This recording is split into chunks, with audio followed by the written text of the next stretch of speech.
In this video, we're going to talk about Dominic Thiem versus Daniil Medvedev, and we're going to discuss all psychological parts of the game and some other stuff as well. So watch this video till the end, because this is going to be so important and so interesting, because there's so many psychological insights that I saw, and it's really one of those matches that you really must watch if you're interested in sports psychology or maybe in psychology overall, because it's very helpful even if you're not playing sports. So let's dive right into it, and I'm gonna start from the very beginning. They walked on court, right? And Daniil Medvedev ate banana, not the entire banana, but like some part of it, because it's a really great source of calories and carbohydrates, which is very important.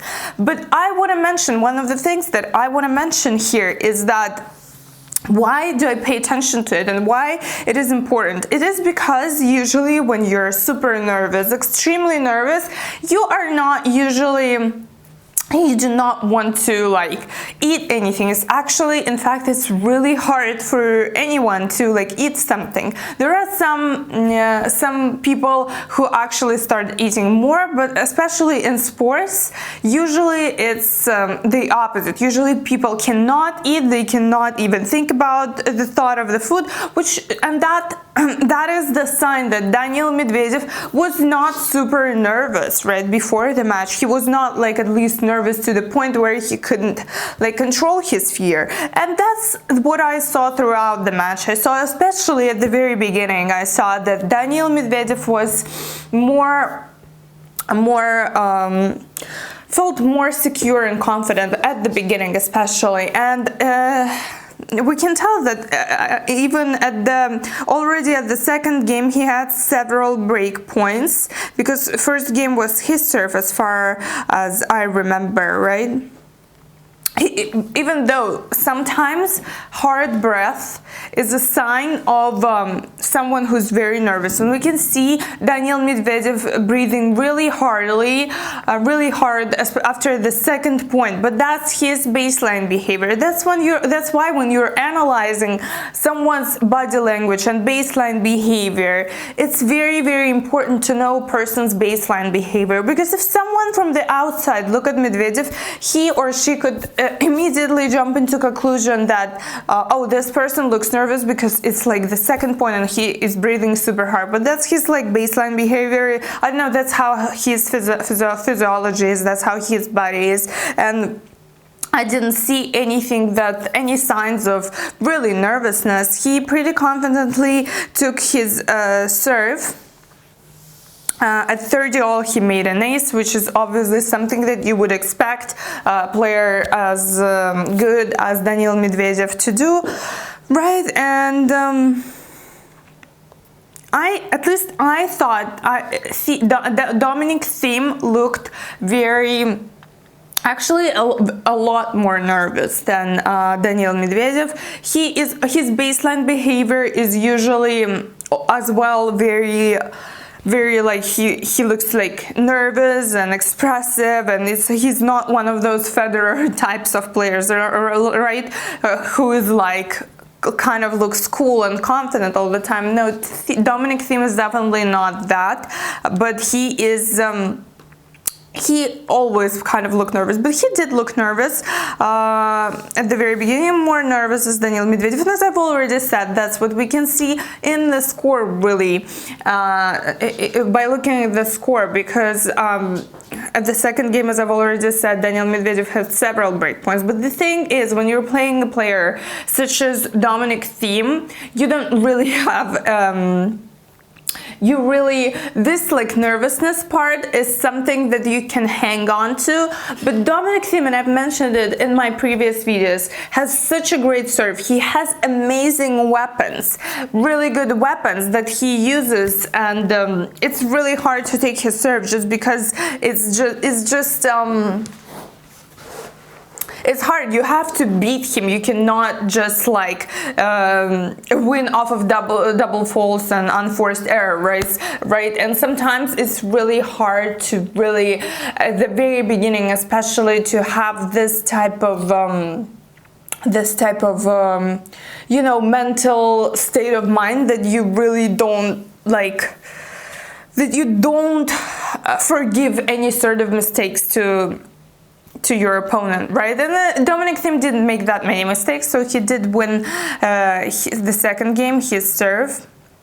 What happened after? And this is what I want to say. I'm not gonna look a lot through the score because I did take some notes on my phone, but what I want to say is that this is a great match if we're talking about psychology, to really look into and to see how this fear and momentum is a thing that is so subtle and so fleeting, and one moment everything is going on for you, and the next moment is just completely the opposite. And as I've said, Medvedev looked really confidently at the very beginning of the match, and I believe it is when the score was 3-3 the first set. Dominic Thiem did break Medvedev's serve, and the momentum changed completely changed, and it was kind of really bad for Medvedev, and he, in my opinion, in my personal opinion, looked very confidently at the very beginning, and Dominic Thiem looked too nervous, I think. And then what happened? The momentum changed really, and Dominic Thiem looked very confidently the last part of the first set, and really more confidently at least the first part of the second set. And an important thing here that I really want to share, that the conclusion that I want to make. The conclusion that I want to make from this match, very important lesson, is really, as a tennis player, the very important lesson to learn is to accept life events or events on the court as they happen. Because if you are stuck in this feeling that, for example, it was 1-0, Medvedev was up, and it was several break points on Thiem's serve, right? And he didn't win that serve. If you really get stuck in this moment, right, and if you don't move on very quickly, then it's just you're not gonna be able to win anything, literally anything, because it's not how tennis works, and it's not how life works, really.